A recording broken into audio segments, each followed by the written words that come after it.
ప్రభు నామమున అందరికీ వందనాలండి. అందరూ బాగున్నారు కదండి. వాక్యంలోకి వెళ్లే ముందు ప్రార్థించుకుందాం. స్థుతులకు ఆసీనుడైన దేవా, నీకు వందనములు, నీకు స్తోత్రాలు నాయన ప్రభా. గడిచిన పునరుద్ధాన దినం నుంచి పునరుద్ధాన దినం వరకు మమ్మల్ని కాచి కాపాడినందుకు నీకు వందనములు, నీకు స్తోత్రాలు నాయన ప్రభా. మా కొరకు మరో దినము కాచి కాపాడినందుకు నీకు వందనములు నాయన ప్రభా. మమ్మల్ని శ్రేయస్కరంగాను సురక్షితంగాను ఉంచినందుకు నీకు లెక్కలేని స్తోత్రాలు నాయన ప్రభా. నీ వాక్యమును విని దాని ద్వారా మేము అనుసరించే భాగ్యమును దయచేయమని అడుగుచున్నాం ప్రభా. మా హృదయములు మార్చు, మా మనసులు మార్చమని అడుగుచున్నాం ప్రభా. ఎంతోమంది ఎంతో శోధనలు శోధిస్తున్న వారి శోధనలను వారికి త్రిప్పుటకు సహాయం చేయమని అడుగుచున్నాం ప్రభా. శోధనలను జయించి నీలోని నేను నిలకడగలిగే భాగ్యమును దయచేయమని అడుగుచున్నాము నాయన ప్రభా. నేను వాక్యం ఎడల వినయమును విధేయతను కలిగి నిన్ను స్తుతించే భాగ్యం దయచేయమని అడుగుచున్నాను తండ్రి. Amen, amen. మనము దేవుని యందు ఉన్నామని చెప్పుకుంటే సరిపోదండి. మనము దేవుని యందు ఉన్నామని మన తోటివారు కానీ మనతోటి ఉన్నవారు కానీ చెప్పాలి. మనం దేవుని యందు ఎలా మనం ఏమనుకుంటామంటే మన మనసుకి మనమే కర్త, మన మనసుకి మనము చేసింది కరెక్ట్, మనం చేసింది ప్రతి ఒక్కటి కూడా మనకే నిదానం అనిపిస్తుంది. కానీ మనం ఏమనుకుంటాం, మనం తప్పు చేసినా కూడా నేను రైటే చేస్తున్నాను అని, మనం తప్పు మాట్లాడినా కూడా నేను రైటే మాట్లాడుతున్నాను అని. కానీ మన తోటివారు ఏం చెప్తారు, నువ్వు చేసింది తప్పు, నువ్వు చేసింది రైట్ కాదు, నువ్వు అలా కాదు ఇలా మాట్లాడాలి అని చెప్తుంటారు. వారు అలా చెప్తే మనకి చాలా కోపం వచ్చేస్తూ ఉంటుంది. ఎందువలన మనం చేసింది మనకు రైట్ అనిపించింది కాబట్టి. దేవుని యందు ఉన్నామని చెప్పుకుంటే సరిపోదు, కానీ నిజంగా క్రీస్తులా నడుస్తున్నామో లేదో అని మనలను మనమే దేవుని వాక్యం చేత మనలను మనమే పరీక్షించుకోవాలి. దేవుని వాక్యం చేత మనలను మనమే పరీక్షించుకొనిచున్నామా, లేకపోతే దేవునికి వ్యతిరేకంగా ఉంటున్నామా? మనము ఒక్కసారి వాక్యంలోకి వెళదామండి. 1 యోహాను 2:6 చూద్దామండి.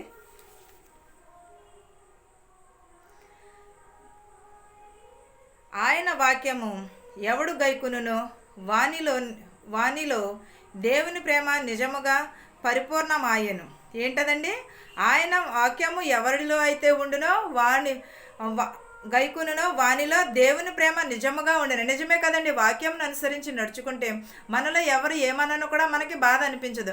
వాక్యంని ఎప్పుడైతే మనం హృదయంలో నింపుకుంటామో, దేవుడినే శోధించిన సాతాను ఈ మనుషులు నన్ను శోధించడం ఎలా అని మనం అనుకుంటాం కదండి. ప్రతి ఒక్కరమును కూడా దేవుని ఎడల మనము దేవుని ప్రేమ నిజముగా పరిపూర్ణమాయెను.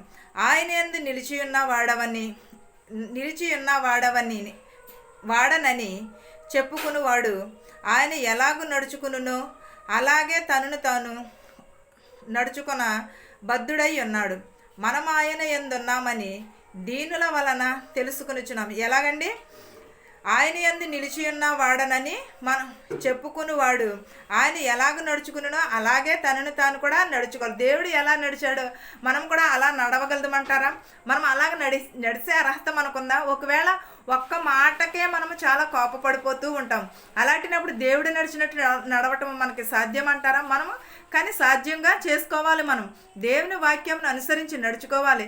దేవుని ఎడల మనమును దేవుడు ఎలాగైతే ఉన్నాడో అలాగే మనమును కూడా ఉండాలి, నడుచుకోవాలి.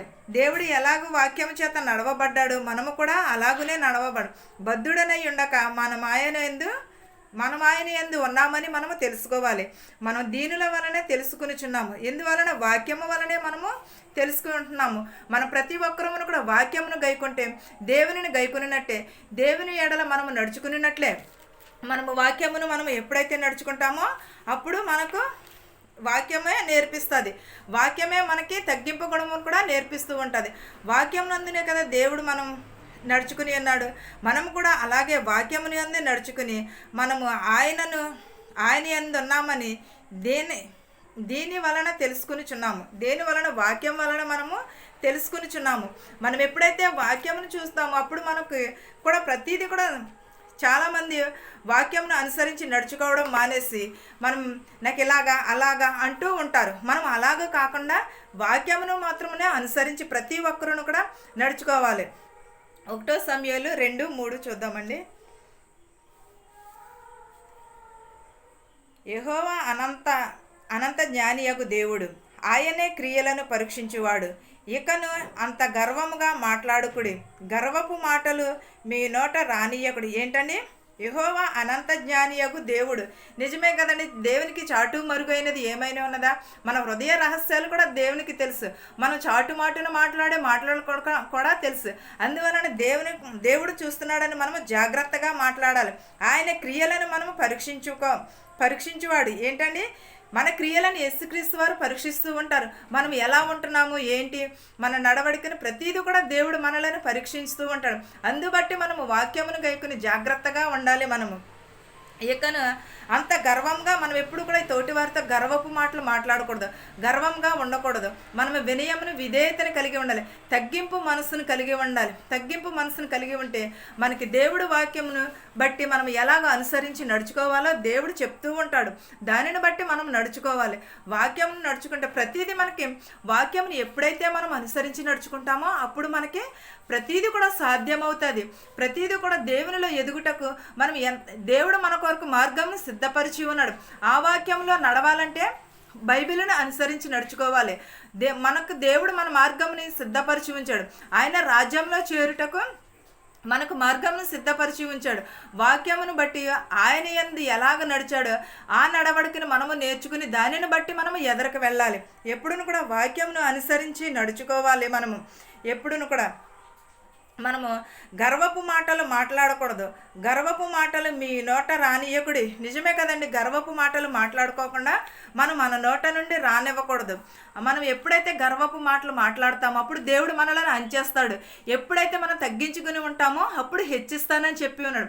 తగ్గింపబడివారు హెచ్చింపబడివారు తగ్గింపబడునను. మనం ఎప్పుడును కూడా మనం తగ్గించుకునే స్వభావమును కలిగి ఉండాలి. మన తోటి వారి అందున కూడా అంటారా, చిన్న వాక్యం చెప్పి అన్నీ కూడా బయటియే చెప్తున్నారు అని అనుకుంటూ ఉంటారు. కానీ మనం ఈ లోకంలో ఉన్నప్పుడు ఈ లోకపు మనుషులతో సహవాసం చేస్తున్నప్పుడు మనము ఈ లోకము కాకపోతే దేవుని వాక్యం అనుసరించి నడుచుకోమని చెప్పుకుంటున్నాము. మనము వాక్యం అనుసరించిన దేవుడు ఎలా నడిచాడు అనేది దాన్ని బట్టి మనం అనుసరించి నడుచుకోవాలి. మనము గర్వపు మాటలు మాట్లాడొద్దని అంటున్నాడు. మనం శ్రద్ధ కలిగి ఉండమని అంటున్నాడు. దేవుడు ఎవరండి? అనంత జ్ఞానియగు దేవుడు. మరి అనంత జ్ఞానియగు దేవుడు మనము ఎప్పుడైనా మనం ఆయనకి త్రుంచివేయగలదమంటారా? అనంత జ్ఞాని అంటే మనకు అంత లోకం అంతయు కూడా తెలుసు. దేవునికి లోకం ఎలా ఉంటున్నది, కన్నురెప్ప వేసేంతలోపు ఏమి జరుగుతుందో దేవునికి తెలుసు. దేవుడు అనంత జ్ఞాని అంటే లోకం అంతా కూడా తెలుసని అర్థము. అనంతం అనగానే ఆయన మన క్రియలను కూడా పరీక్షించేవాడు. మనం గర్వపు మాటలను తగ్గించుకోవాలి. వాక్యం అందు అనుసరించి నడుచుకునేటప్పుడు ప్రతి ఒక్కరును కూడా గర్వపు మాటలు మాట్లాడకూడదు. ఎవరును కూడా గర్వపు మాటలు మాట్లాడకుండా తగ్గించుకునే స్వభావమును కలిగి ఉండాలి. మనం ఎప్పుడును కూడా గర్వపు మాటలు మీ నోటను రానియకుడి అని చెప్పుచున్నాడు. నిజమే కదండి. గర్వంగా మాట్లాడితే దీనికి చాలా గేరం. ఒకవేళ మాట్లాడకపోయినా కూడా గర్వం అనే అంటారు తప్పగాని మనం ఎప్పుడును కూడా తగ్గించుకునే స్వభావమును కలిగి ఉండాలి. నేనును కూడా ప్రతి ఒక్కరును కూడా తగ్గింపగలిగే స్వభావం మనలో ఎప్పుడైతే ఉంటుందో దేవుడు మనలను హెచ్చిస్తాడు.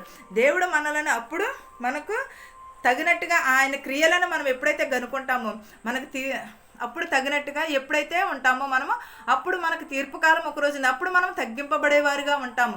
మనం ఈ లోకంలో చేసినవే కదా పైలోకంలో దేవుడు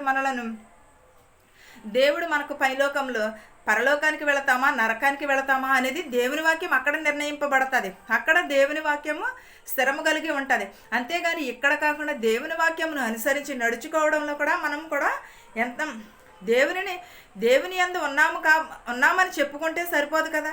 దేవుడు ఎలాగ నడిచి ఉన్నాడో మనము కూడా అలాగే నడిచి ఉండాలి. క్రీస్తులాగా మనము కూడా నడవాలి. క్రీస్తు వలె మనము కూడా దేవుని వాక్యమును మన చేత పుచ్చుకుని దానిని పరీక్షించుకోవాలి. మనము వాక్యమును మనం చదువుకుంటూ వాక్యంలోకి మనం నడుచుకుంటూ ఉండాలి. మనం గర్వము తగ్గించుకోవాలి. మన క్రియలను ఆయన చూస్తున్నాడు. దాన్ని బట్టి మనము మన గర్వమును తగ్గించుకుని లోకమునకు లోబడి ఉండాలి. అప్పుడు మనకు తీర్పు రోజున మనకి తీర్పు నరకానిక స్వర్గానిక అనేది అక్కడ తెలుస్తుంది. మన తీర్పు కాలమున ప్రతి ఒక్కరును కూడా ఈ లోకంలో చేసినవే తీర్పు రోజున మనకి లెక్కకు వస్తాయి. 1 కొరింథీ 11:28 చూద్దామండి. కాబట్టి ప్రతి మనుషుడును తనను తాను పరీక్షించుకొనవలెను. అలాగున చేసి ఆ రొట్టెని తిని ఆ పాత్రలోనిది త్రాగవలెను. నిజమే కదండి, మనం బల్లారాధన తీసుకుంటూ ఉంటాం. ఎలా ఉంటాం?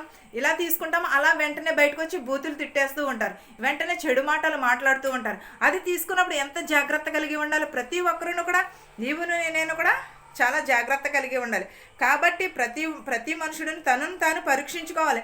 మనం ఎలా ఉంటున్నాము, మన ప్రవర్తన ఎలా ఉంటుంది, మనం జాగ్రత్తగా ఉంటున్నామా, దేవుని ఎడల నమ్మకమును, విశ్వాసమును, భక్తిని కలిగి ఉంటున్నామా లేదా అని ఒక్కసారి మనలను మనము పరీక్షించుకోవాలి.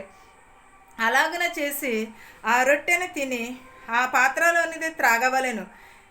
ప్రభు శరీరమని వివేచింపక తిని త్రాగువాడు తనకు శిక్ష విధి కలుగుటకై తిని త్రాగుచున్నాడు. ఇందువలననే మీలో అనేకులు బలహీనులను, రోగులనై ఉన్నారు. చాలామంది నిద్రించుచున్నారు. అయితే మనలను మనమే విమర్శించుకుని ఎడల తీర్పు పొందకపోవదు. ఏమిటండి? మనలను మనమే పరీక్షించుకుని ఎడల మనము తీర్పును పొందలేకపోతున్నాం. మనము నిజంగా తీర్పు పొందాలంటే ఈ లోకంలో ఉన్నదే కదా, దేవుడు మనకు అక్కడికి వెళ్ళిన తర్వాత తీర్పు తీరుస్తాడు. ఇక్కడ ఒకరిని మనం హింసిస్తే, మనం ద్రాక్షారసం తాగినప్పుడు దానిని తృణీకరించి ఉంటే మనకు అక్కడ తీర్పు లేదని దేవుడే చెప్పుచున్నాడు, మనుషులకు తీర్పు లేదని చెప్పుచున్నాడు. అలాంటినప్పుడు మనం తీర్పు రోజుకి ఎంత జాగ్రత్తను కలిగి ఉండాలి, ఎంత వినయమును కలిగి ఉండాలి. మనం ప్రతి ఒక్కరును కూడా, నీవును నేనును కూడా, ప్రతి ఒక్కరును కూడా జాగ్రత్త. మన నడవడిక జాగ్రత్త, మన ప్రవర్తన జాగ్రత్త, మన మాట తీరువు జాగ్రత్త, మన నాలుకను జాగ్రత్తగా చూసుకోవాలి. ఒకవేళ మనం బోధించుచున్నామని కాదు, బోధించేవారు కానీ బోధించకపోయిన వారు ఎవరికైనా సరే తీర్పు ఉంటుంది. ఆ తీర్పు రోజున ప్రతి ఒక్కటి లెక్క అప్పచెప్పుకోవాలి. నీవును నేనును ప్రతి ఒక్కరును కూడా లెక్క అప్పగించుకోవాలి. ప్రతి ఒక్కరమును కూడా లెక్క అప్పగించుకుంటే ఆ రోజున ప్రతి ఒక్కరికి తీర్పు రోజున మనం చేసిన పాపాలు, తప్పులు మనుషులకు తెలియకపోవచ్చేమో, దేవునికి మాత్రం తెలుస్తుంది. ప్రతి ఒక్కటిని కూడా ఎవరిని విమర్శించినా, ఎవరి మీద అబద్ధము చెప్పినా, ఎవరి మీద మోసపు మాటలు మాట్లాడినా తీర్పు రోజున ప్రతి ఒక్కరికి కూడా ఆ రోజున ప్రతి ఒక్కటి కూడా వస్తాయి. మనం ద్రాక్షారసం తీసుకుంటున్నాము, ఇక్కడతో పాపాలు పోతాయి అని అనుకుంటున్నాం, కానీ తీర్పు రోజున ప్రతి ఒక్కటి కూడా లెక్కకు వస్తుంది. కానీ ఇక్కడ ఏంటంటే మన పశ్చాత్తాప పడుటకు ద్రాక్షారసం తీసుకుంటున్నామే తప్ప కానీ మనం పశ్చాత్తాపమును కలిగి దాని ఎడలైనను మనం దేవుడు మన కొరకు సిద్ధపరిచిన మార్గమును సరళము చేసుకున్నటకు, వాక్యమును అనుసరించి నడుచుకున్నటకు మనకు ద్రాక్షారసమును రొట్టెయు ఇస్తున్నారు. దానిని బట్టి మనము ఎదరకు వెళ్ళాలి, దానిని బట్టి మనము నడుచుకోవాలి. ఇందువలన దేవుని మార్గము మనము సిద్ధపాటు కలిగి ఉండాలని దేవుడు ఇది ఇలాగ తన రొట్టెను, తన శరీరమును సిలువ వేసే ముందు రాత్రి దేవుడు మనందరికీ ఇచ్చినది. ఇది నేను వచ్చేంత వరకు మీరు జ్ఞాపకం ఉంచుకునవలేనని చెప్పినాడు. తిరిగి మళ్ళీ వస్తానన్నాడు కదా దేవుడు. అప్పటి వరకు ఇది జ్ఞాపకం ఉంచుకొని దానిని ఆచరిస్తున్నాము మనము, బల్లారాధన అనేది. అంతేగాని మనకి చాలామంది రోగాలు తగ్గిపోతాయి అంటారు, నిజంగానే తగ్గుతాయి. ఎందువలన అందులో మనకు ఉన్న నమ్మకమును, విశ్వాసమును బట్టి అది రోగములు తగ్గిపోతాయి. మనం ఎంత నమ్మకము కలిగి ఉంటే అన్ని రోగాలు కూడా పోతూ ఉంటాయి. ద్రాక్షారసం తీసుకుంటే శక్తి వస్తుంది, మనకు అనారోగ్యం ఉంటే అనారోగ్యం పోతుంది. అది మన నమ్మకము. నిజంగానే దేవుడు కూడా దానివల్లనే కదండి, దేవుడు కూడా సిలువేసే ముందు దేవుడు ఇది నా రొట్టెను, నా శరీరము, నా రక్తమును, దేవుని శరీరమును ఇచ్చాడు. అది ద్రాక్షారసమును రొట్టెయు కూడా ఇచ్చి, ఇది నా శరీరము, నా రొట్టె, మీరు నేను వచ్చే పర్యంతము వరకు కూడా దీని జ్ఞాపకం ఉంచుకోమని చెప్పినాడు. తిరిగి మళ్ళీ వస్తానని దేవుడు చెప్పి ఉన్నాడు. మనము మర్చిపోతున్నాము దేవుని ఎడల. మనము అలాగ కాకుండా దేవుడు వస్తాడనే మాట ఎప్పుడు కూడా మన హృదయంలో ఉంచుకోవాలి. దేవుడు మరలా తిరిగి వస్తానని. మనం ఈ లోకంలో ఏమి సంపాదించుకున్నా ఇవన్నీ కూడా వ్యర్థమే. 1 కొరింథీ 3:13 చూద్దామండి. ఎవడైనాను ఈ పునాది మీద బంగారము, వెండి, వెలగల రాళ్లను, కర్ర, గడ్డి, కొయ్యకాలు మొదలైన వాటితో కట్టిన ఎడల వాని పని కనబడును. అది ఆ దినమున దానిని తేటపరుచును, అది అగ్ని చేత బయలుపరుచును, మరియు వాని పని ఎట్టిదో దానిని అగ్నియే పరీక్షించును. ఏంటంటే ఈ లోకంలో ఎవడైనాను పునాది మీద బంగారమును, వెండిని, వెలగల రాళ్లను కట్టగలడు. కానీ దేవుని వాక్యం ఎడల విశ్వాసము కలిగి ఉండగలటకు మనమే పరీక్షించుకోవాలి. మనలను మనమే పరీక్షించుకుని దాని అందు నడుచుకోవాలి తప్ప కానీ మొదలైన వాటిని ఎడల వాని పని కనబడును. ఆ దినమున దానిని తేటపరుచును, అది అగ్ని చేత బయలుపరచబడును. మరియు వాని పని ఎట్టిదో దానిని అగ్నియే పరీక్షించును. ఏంటదండి మన పని ఎలా ఉన్నది, మనం ఎలాగున్నామన్నది దేవుని యొక్క వాక్యమే మనలను పరీక్షిస్తుంది. అది అగ్ని, దేవుని వాక్యం అగ్ని, రెండంచుల ఖడ్గము వంటిది.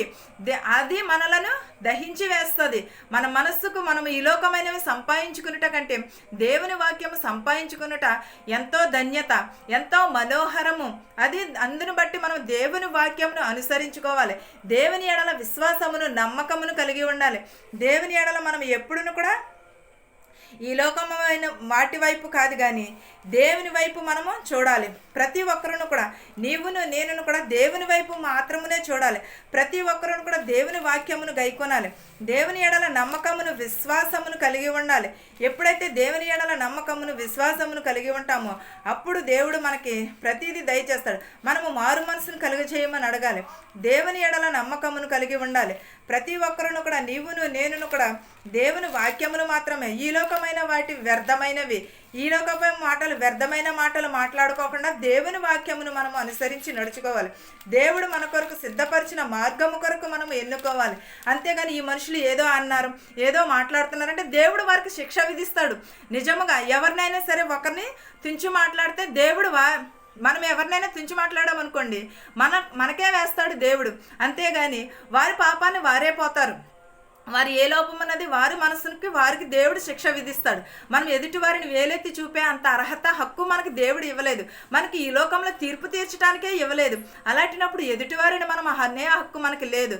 ఎవరి ప్రవర్తన వారిది, ఎవరి విధానం వాళ్ళది. ఒకరిని తుంచితే దేవుడు మనలను ఎప్పుడు కూడా తొక్కి వేస్తాడండి. మనము ఎప్పుడు కూడా దేవుని ఎడల మనమని విశ్వాసమును కలిగి ఉండాలి. మన చేతనైతే ఎదుటివారికి సాయం చేయాలి, లేకపోతే మనం కూరుకోవాలి. ఎదుటివారు ఎప్పుడైతే మనల్ని వేలెత్తి చూపిస్తే మన ఒక్క 4 వేళ్ళు చూపిస్తున్నాయి.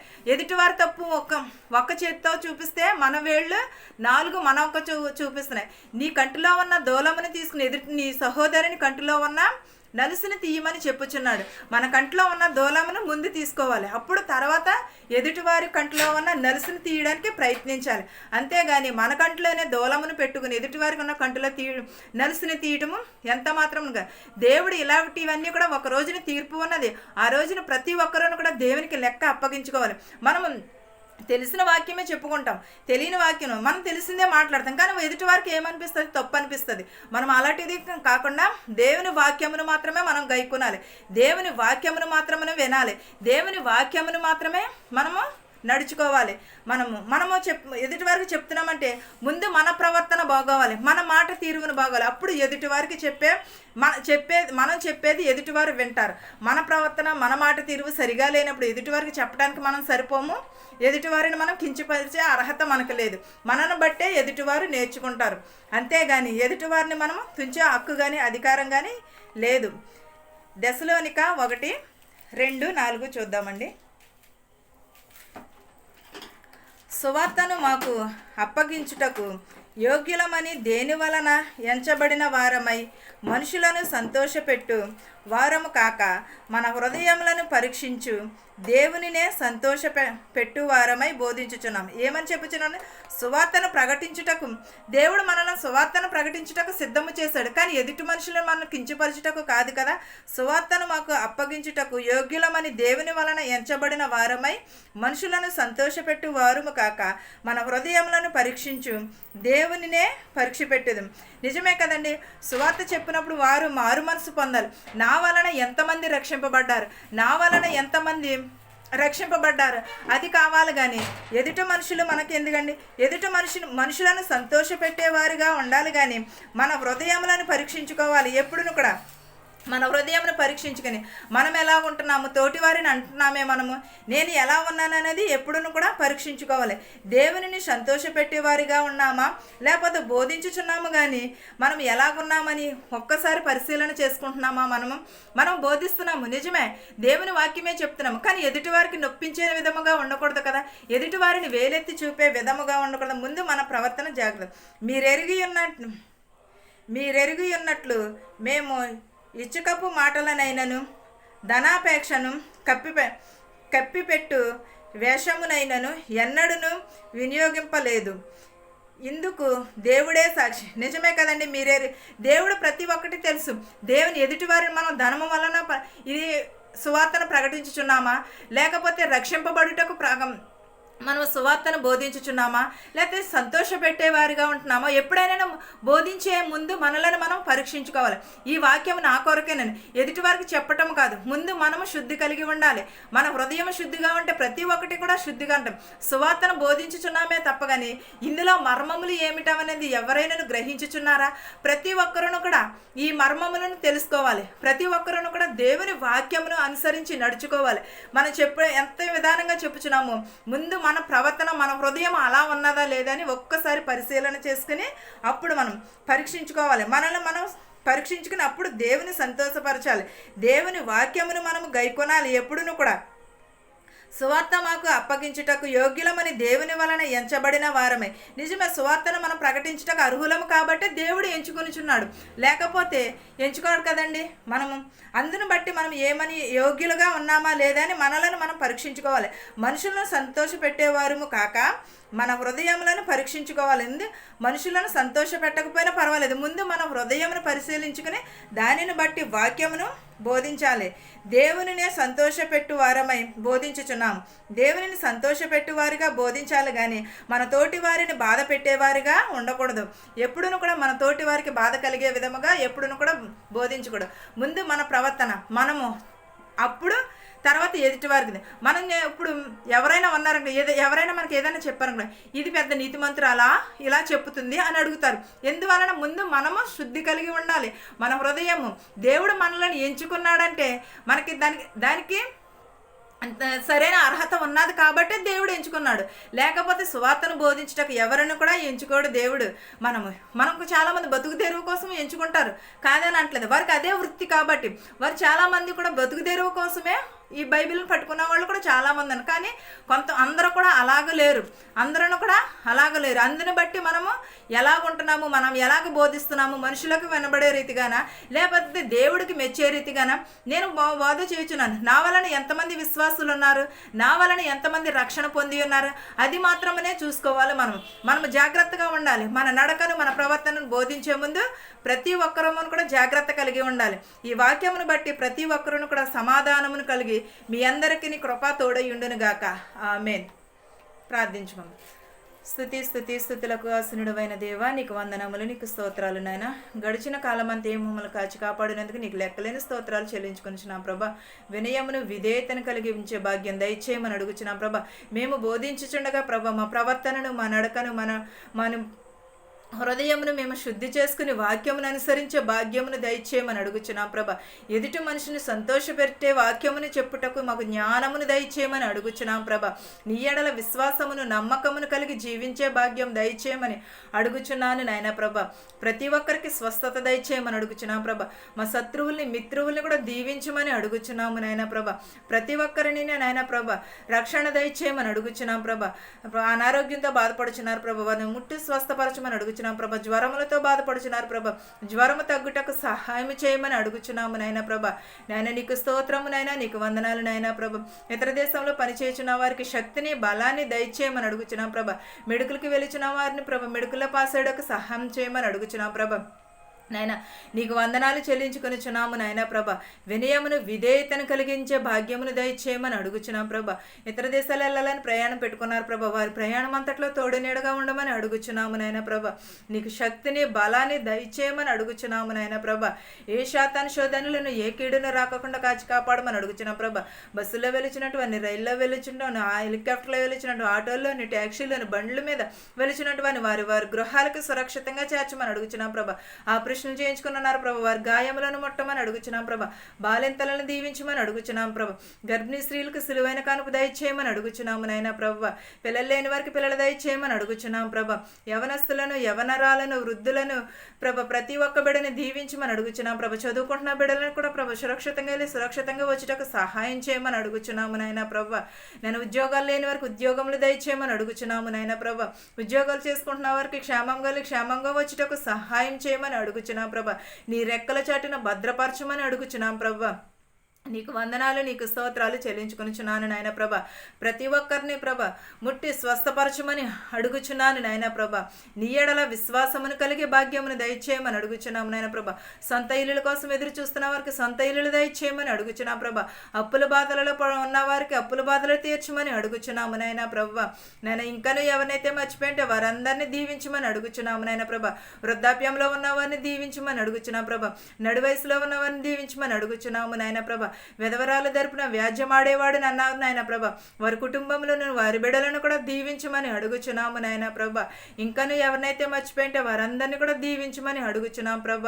నాయన ప్రభు, మా దేశాన్ని, మా సంఘాన్ని, మా దేశమును పరిపాలించుచున్న గవర్నర్లను కూడా దీవించమని అడుగుచున్నాము నాయన ప్రభ. ఎవరైతే కుటుంబంలో నాయన ప్రభ శోధనలు తీసివేయమని అడుగుచున్నాము నాయన ప్రభ. ప్రతి ఒక్క కుటుంబంలోను ప్రభ శాంతిని, సమాధానమును, ఖ్యాతిని, పేరుని దయచేయమని అడుగుచున్నాము నాయన ప్రభ. ప్రతి ఒక్కరికి స్వస్థత దయచేయమని అడుగుచున్నాం ప్రభ. ప్రతి ఒక్క కుటుంబంలో శాంతిని, సమాధానమును దయచేయమని అడుగుచున్నాం ప్రభ.